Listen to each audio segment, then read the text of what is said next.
जय श्री राधे साथियों, जय श्री कृष्णा। सभी स्वस्थ रहें और मस्त रहें।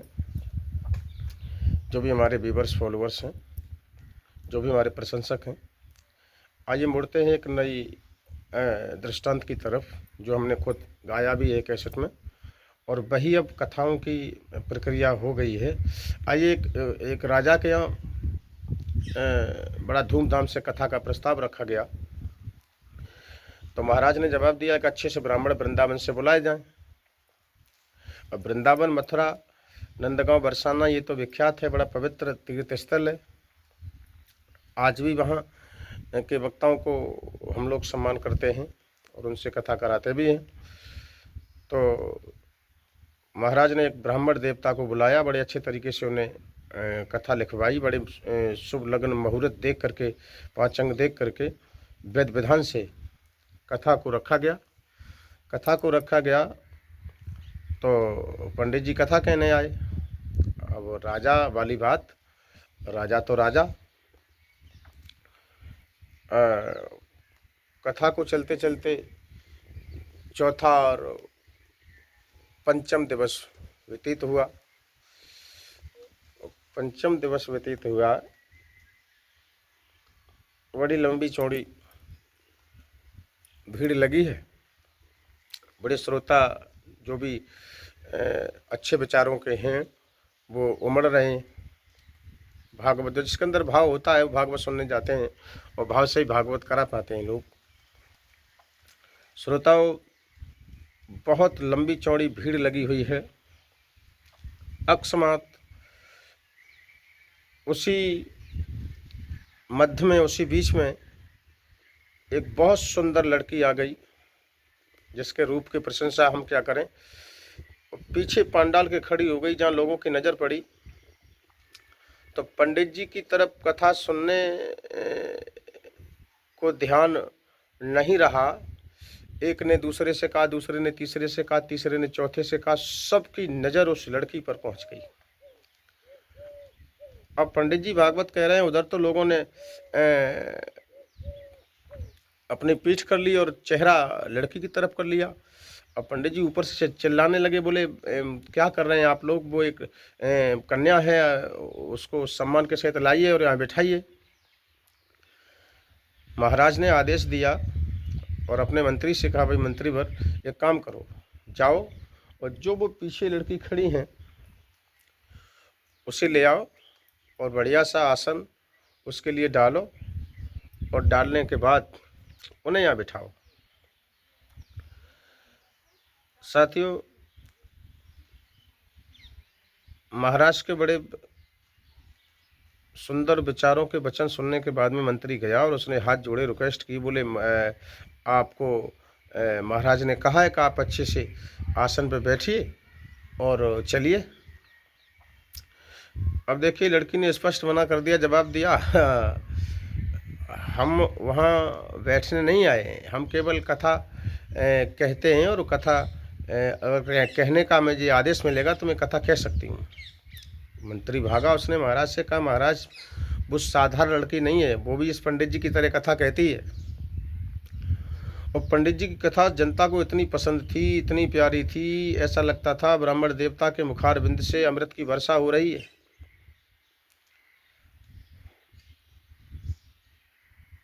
अब राजा लोग तो वैसे अय्यास होते हैं। राजा ने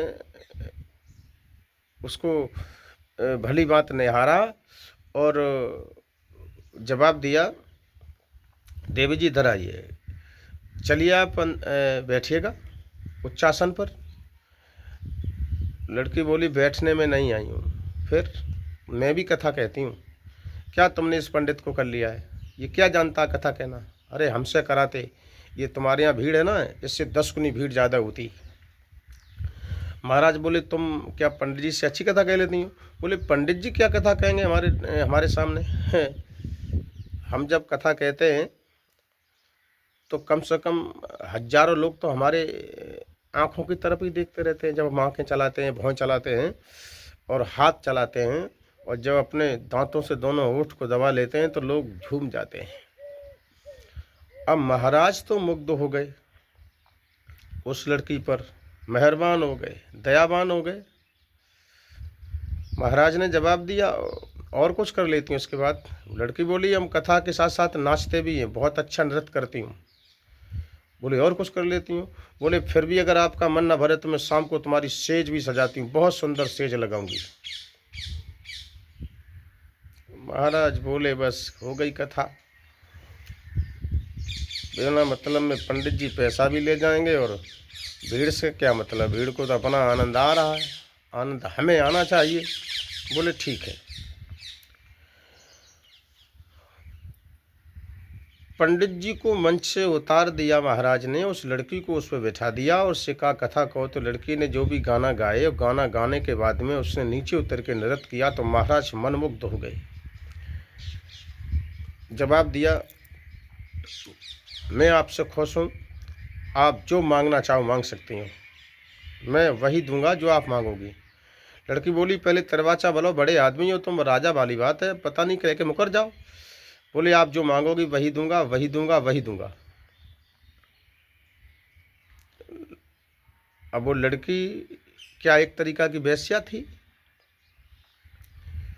तो उसने जवाब दिया, महाराज अगर हमें देना चाहते हो तो जिस ऊंचे से सिंहासन पर बैठ करके तुम फैसला सुनाते हो, जनता का न्याय करते हो, उसी सिंहासन पर हम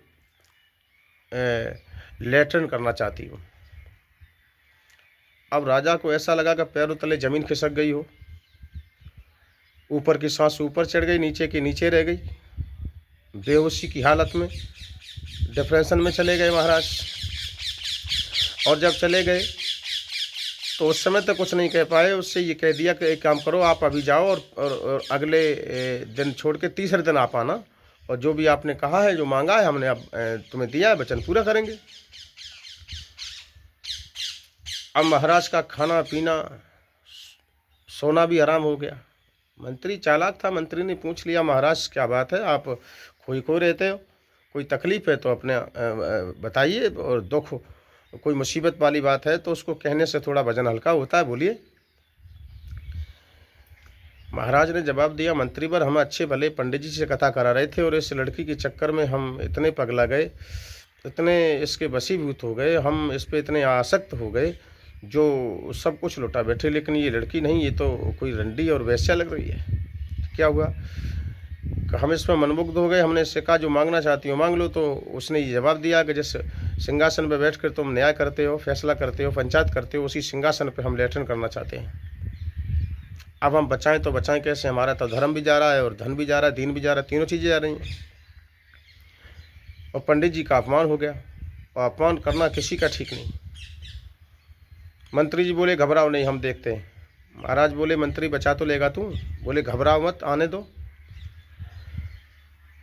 पूरे क्षेत्र में ऐलान हो गया, कथा में भीड़ कम थी, तीसरे दिन इतनी भीड़, पुलिस फोर्स लगा दिया गया, फिर भी भीड़ कंट्रोल नहीं हो रही है। लड़की आ गई, ऊंचे से सिंहासन पर महाराज से बोली, महाराज कहिए, आपने ये कहा था कि परसों आना, कहाँ है तुम्हारा सिंहासन? बोले, सामने जाइए, उच्च सिंहासन पे जाइए आप, और जो करना चाहती हैं वो करिए। बोले, हमें कुछ नहीं करना है, केवल लेटन करना है। ओ भीड़ क्षेत्र की देख रही है कि महाराज तो बर्बाद हो गए, महाराज की तो बेइज्जती हो गई, बदनामी हो गई, एक 2 पैसे की रंडी, और इसकी यही कीमत है, और ये जो है महाराज के सिंहासन पर लेटन करेगी। मंत्री पहुंच गया। मंत्री ने जवाब दिया, नमस्ते देवी जी, नमस्ते, कौन है आप? बोले, हम महाराज के मंत्री हैं। तो फिर अलग हटिए, तुम्हारी औकात तो नहीं हमसे बात करने की, हमें सिंहासन पर लेटन करेंगे। मंत्री बोला, सुनो, लेटन करने को हम रोक नहीं रहे हैं, लेटन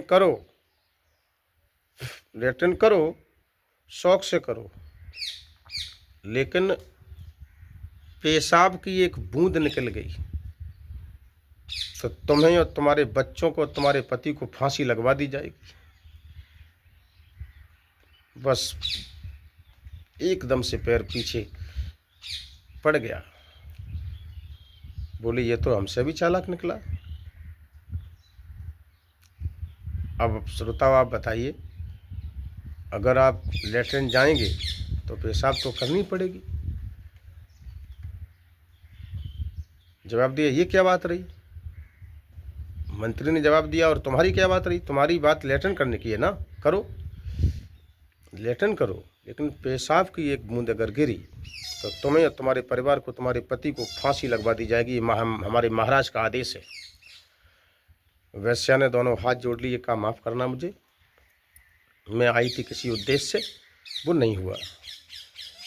महाराज ने मंत्री को गले लगा लिया और कहा कि मेरे मंत्री, अगर तू न होता तो मेरी इज्जत चली गई होती। तो ऐसी रंडियों से बच के रहिए। ऐसी जो वेश्याएं हैं इनसे बचिए। ये तुम्हारे धर्म के साथ, तुम्हारे परिवार के साथ और तुम्हारे इज्जत के साथ खिलवाड़ करती हैं। ऐसी वेश्याओं से दूर रहें। तो वीडियो बनाने का मतलब हमारा किसी को ठेस पहुंचाने का नहीं है। जो दृष्टांत था वो हमने आप लोगों के बीच में रखा है। तो महाराज की जैसे इज्जत बच पाई वैसी बची। अगर मंत्री न होता तो इज्जत बचने में कोई सवाल ही पैदा नहीं था। जो इज्जत उनकी बचती और पूरे क्षेत्र में, और जहाँ तक उनका शासन था तहाँ तक उनकी बदनामी होती। लेकिन मंत्री के होने से उनकी इज्जत बच गई।